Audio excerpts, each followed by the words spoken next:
आज माननीय supreme court में मेरी उस पीआईएल पे सुनवाई हुई है जिसमें मैंने मांग किया था कि भारत में रहने वाले सभी पाकिस्तानी, अफगानिस्तानी, रोहिंग्या, बांग्लादेशियों को निकाला जाए।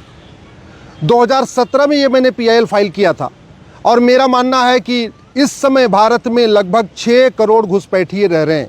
इसमें पाकिस्तानी भी हैं, अफगानिस्तानी भी हैं, रोहिंग्या भी हैं और सबसे ज़्यादा बांग्लादेशी हैं। ये यहाँ इनका कागज़ भी जो कुछ बनवाए थे वो कागज़ ख़त्म हो चुका है। इन घुसपैठियों ने फर्जी आधार बनवा लिया है, फर्जी राशन कार्ड बनवा लिया है। बहुत सारे पाकिस्तानी, अफगानिस्तानी, रोहिंग्या, बांग्लादेशी घुसपैठियों ने फर्जी बर्थ सर्टिफिकेट बनवा लिया है, फर्जी एज सर्टिफिकेट बनवा लिया है। बहुत सारे पाकिस्तानी, अफगानिस्तानी, बांग्लादेशी, रोहिंग्या घुसपैठियों ने फर्जी ड्राइविंग लाइसेंस बनवा लिया है। कुछ ने तो वोटर आईडी में नाम भी जुड़वा लिया है और ये सारा खेल चल रहा है 2-2, 3-3 हज़ार रुपये में। ये घुसपैठिए 10 से 15 हज़ार रुपये खर्च करते हैं और इनका 4 से 5 कागज़ बन जाता है, वोटर आईडी में नाम जुड़वा लेते हैं। फिर बहुत सारे ऐसे भी हैं जिन्होंने जनधन खाता खोल लिया है। केंद्र सरकार की सभी योजनाओं का फ़ायदा ये घुसपैठिए उठा रहे हैं, राज्य सरकार की योजनाओं का फ़ायदा ये घुसपैठिए उठा रहे हैं, माइनॉरिटी अफेयर मिनिस्ट्री का फ़ायदा भी ये घुसपैठिए उठा रहे हैं। तो भारत के लोगों के हिस्से का रोटी, कपड़ा और मकान ये घुसपैठिए ले जा रहे हैं, इसलिए इनको निकालना ज़रूरी है। मैंने अपनी याचिका में ये भी कहा है, घुसपैठ राष्ट्र की सुरक्षा के लिए बहुत बड़ा खतरा है और जो राष्ट्र की सुरक्षा के लिए खतरा होता है उससे निपटने के लिए हमारे पास एक कानून है, एनएसए, नेशनल सिक्योरिटी एक्ट। लेकिन भारत में कोई भी राज्य सरकार घुसपैठियों और उनके मददगारों पे एनएसए नहीं लगा रही है, नेशनल सिक्योरिटी एक्ट नहीं लगा रही है। मैंने दूसरी बात ये कही है कि ये जो 6 करोड़ घुसपैठिए यहाँ पर भारत में रह रहे हैं, ये पाकिस्तानी, अफगानिस्तानी, बांग्लादेशी, रोहिंग्या, ये हमारी देश की एकता, अखंडता के लिए खतरा है। कल को ये भारत के खिलाफ विद्रोह भी कर सकते हैं, इसलिए इनको निकालना ज़रूरी है। और जो देश की एकता, अखंडता के लिए खतरा होता है उससे निपटने के लिए हमारे पास एक कानून है, यूएपीए। लेकिन भारत में कोई भी राज्य सरकार घुसपैठियों और उनके मददगारों के खिलाफ यूएपीए की धारा नहीं लगा रही है। ये जो भारत में घुसपैठ हुई है ये बड़े प्लान्ड वे में हुई है, ये कोई ऐसे नहीं हो गई है, एकाएक नहीं हुई है। ये बाकायदा अपने आप में भारत की डेमोग्राफी बदलने के लिए घुसपैठ हुई है और ये एक तरीके से इनडायरेक्ट वॉर है।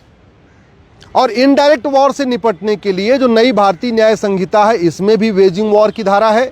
जो पुराना वाला इंडियन पिनल कोड था उसमें भी वेजिंग वॉर की धारा थी।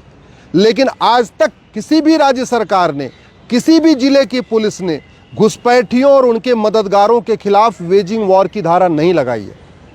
जो नई वाली भारतीय न्याय संहिता बनी है इसमें एक ऑर्गेनाइज क्राइम के लिए प्रोविज़न है और ऑर्गेनाइज क्राइम से निपटने के लिए बाकी सभी राज्यों के पास भी अपना अपना कानून है। गुजरात के पास गुजकोका है, महाराष्ट्र के पास मकोका है, यूपी के पास गैंगस्टर एक्ट है। ऐसे सभी राज्यों के पास अपना अपना कानून है। लेकिन भारत में कोई भी राज्य सरकार घुसपैठियों और उनके मददगारों के खिलाफ ऑर्गेनाइज क्राइम की धारा नहीं लगा रही है। न महाराष्ट्र में मकोका लग रहा है, न गुजरात में गुजकोका लग रहा है, न गैंगस्टर एक्ट लग रहा है, न गुंडा एक्ट लग रहा है। हमने अपनी याचिका में ये भी कहा है, ये घुसपैठियों की मदद करना सबसे बड़ा देशद्रोह है और फिर भी यहाँ पे 2-2, 3-3 हज़ार रुपये में घुसपैठियों की मदद की जा रही है। जो घुसपैठियों के मददगार हैं उनके ऊपर कोई भी राज्य सरकार देशद्रोह की धारा नहीं लगा रही। कुछ लोग 2-2 हज़ार रुपये में घुसपैठियों का आधार बना रहे हैं। नगर निगम के दलाल 2,000 रुपये, 3,000 रुपये में घुसपैठियों का बर्थ सर्टिफिकेट बना के दे रहे हैं। तहसील के दलाल 2 से 3 हज़ार रुपये में घुसपैठियों को राशन कार्ड बना के दे रहे हैं। वहीं दूसरी तरफ उनको 2 से 3 हज़ार रुपये में डोमिसाइल सर्टिफिकेट दिया जा रहा है। स्कूल में बहुत सारे ऐसे हैं जो स्कूलों के दलाल हैं, एजुकेशन माफिया हैं, वो 2 से 3 हज़ार रुपये में उनको फर्जी बर्थ सर्टिफिकेट बना के दे रहे हैं और उनका जो है फर्जी मार्कशीट भी बना के दे रहे हैं। अब ये घुसपैठिए भारत में खाता भी खोल चुके हैं, मुफ्त में मकान भी ले रहे हैं, मुफ्त में राशन भी ले रहे हैं, मुद्रा लोन भी ले रहे हैं, केंद्र की योजनाओं का भी लाभ ले रहे हैं, राज्य की योजनाओं का भी लाभ ले रहे हैं। उसका मूल कारण ये है, एक तो हमारा 1946 वाला कानून जो फॉरेनर एक्ट है वो महा घटिया था। हालांकि कानून अभी बदला है लेकिन जो नया बना है वो भी कोई बहुत अच्छा कानून नहीं बना है। दुनिया के कई देशों में अवैध घुसपैठ करने पे 10 से 20 साल की सज़ा का प्रावधान है। हमारा पुराना वाला 1946 वाला कानून तो वैसे ही महा घटिया था, जो नया बना है इमिग्रेशन एक्ट आया, उसमें भी इसको जघन्य अपराध घोषित नहीं किया गया है। इसलिए मैंने कोर्ट से मांग किया है कि जो लोग घुसपैठ कर रहे हैं भारत में और जो घुसपैठियों की मदद कर रहे हैं, इनके खिलाफ 5 धारा लगाने के लिए सभी राज्य सरकारों को कहा जाए। सबसे पहले पूरे देश के सभी जिला के कप्तान, सभी डीजीपी ये सुनिश्चित करें कि घुसपैठियों और उनके मददगारों पे एनएसए लगेगा। दूसरी हमारी मांग है कि जो लोग घुसपैठ कर रहे हैं और जो घुसपैठियों की मदद कर रहे हैं, उनके खिलाफ यूएपीए की धारा लगाई जाए। तीसरी हमारी मांग है कि जो घुसपैठ कर रहे हैं और जो घुसपैठियों की मदद कर रहे हैं, उनके खिलाफ वेजिंग वॉर की धारा लगाई जाए। चौथी हमारी मांग है कि घुसपैठियों की मदद करना, इसको देशद्रोह घोषित किया जाए और घुसपैठियों के मददगारों पे देशद्रोह की धारा लगाई जाए। और पांचवी हमारी मांग है कि घुसपैठियों और उनके मददगारों के खिलाफ गैंगस्टर एक्ट लगा के, मकोका लगा के, घुसकोका लगा के इनकी प्रॉपर्टी जब्त किया जाए, इनकी नागरिकता ख़त्म किया जाए और इनको सुनिश्चित किया जाए कि 1 साल के अंदर आजीवन कारावास मिले। हमारा 1955 वाला जो कानून है, सिटीजनशिप एक्ट, इतना सड़ा हुआ कानून है, इतना घटिया कानून है कि आज तक किसी भी घुसपैठियों के मदद करने वाले की नागरिकता नहीं गई। न किसी अपराधी की नागरिकता गई, न किसी जासूस की नागरिकता गई, न घुसपैठिए की नागरिकता गई, न घुसपैठियों की मदद करने वालों की नागरिकता गई। जो बॉर्डर पे 2-2 हज़ार रुपए लेके भारत के अंदर घुसपैठियों को एंट्री कराते हैं, उसमें भी किसी के खिलाफ कार्रवाई नहीं हो रही है। तो केवल घुसपैठियों पे कार्रवाई करने से घुसपैठ खत्म नहीं होगी जब तक कि घुसपैठियों के मददगारों के ऊपर कार्रवाई नहीं होगी। और मेरा ये व्यक्तिगत रूप से मानना है कि जिस दिन हम भारत में घुसपैठियों और उनके मददगारों के खिलाफ ये 5 धारा लगा देंगे, एनएसए, यूएपीए, वेजिंग वॉर, देशद्रोह, गैंगस्टर एक्ट, भारत में सारे घुसपैठिए, लगभग 90% घुसपैठिए अपने आप भाग जाएंगे। अभी घुसपैठिए इसलिए नहीं भाग रहे क्योंकि घुसपैठियों के मददगारों के मन में कोई कानून का खौफ नहीं है। जिस दिन जो घुसपैठियों की मदद किए, जब उनको लगेगा कि अब वो जेल जाने वाले हैं, वो घुसपैठियों को ढूंढ के यहाँ भारत से भगाएंगे। एनआरसी की ज़रूरत ही नहीं पड़ेगी। बिना एनआरसी किए 90% घुसपैठिए भारत छोड़ के भाग जाएंगे। और अगर हम बिना ये कानून में बदलाव किए, बिना घुसपैठियों के मददगारों के खिलाफ एनएसए, यूएपीए, वेजिंग वॉर, देशद्रोह, गैंगस्टर एक्ट लगा के अगर हम सोचते हैं केवल एनआरसी करके हम घुसपैठियों को छांट लेंगे, तो घुसपैठिए छांटना बहुत मुश्किल है। फिर उनको पकड़ के उनको डिटेंशन सेंटर में डालना बहुत मुश्किल है। कितना हम डिटेंशन सेंटर बनाएंगे, क्योंकि 2-4 तो है नहीं, 6 करोड़ है, ऑस्ट्रेलिया की 3 गुना है।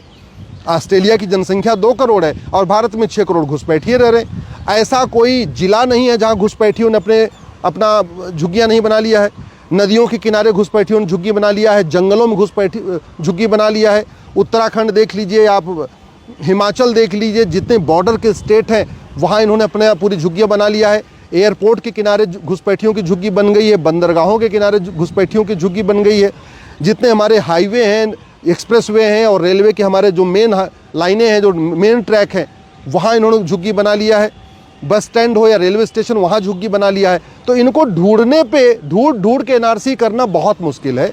तरीका यही है कि घुसपैठियों को पकड़ा जाए, उनका narco polygraph brain mapping test किया जाए, उनसे पूछा जाए कि उनको किसने किसने मदद किया, और उनके मददगारों के ऊपर, जो घुसपैठियों के मददगार हैं, चाहे वो लेखपाल है, चाहे पटवारी है, चाहे कोई सिपाही है, चाहे कोई दरोगा है, चाहे कोई पार्षद है, चाहे कोई प्रधान है, चाहे कोई नेता है या कोई दलाल है, चाहे वो तहसील का दलाल है, चाहे थाने का दलाल है या नगर निगम का दलाल है, कोई भी दलाल है, जिन्होंने घुसपैठियों की मदद किया है, बस उनके खिलाफ कार्रवाई शुरू कर देंगे। घुसपैठियों में भगदड़ मच जाएगी।